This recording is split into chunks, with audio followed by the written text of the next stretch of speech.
हुक्म रसालत मुक़द्दस मरकज़ की अंजील उसका 16 बाब 15 ता 18 आयत तक।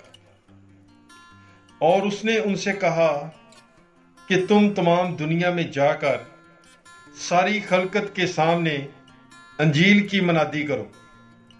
जो ईमान लाता और बपतिस्मा पाता है वो नजात हासिल करेगा, पर जो ईमान ना लाए वो मुजरम ठहराया जाएगा।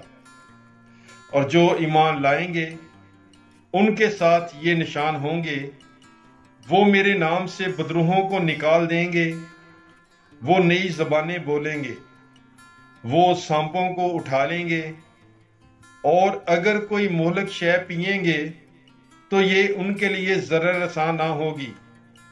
वो बीमारों पर हाथ रखेंगे तो वो शिफा पाएंगे।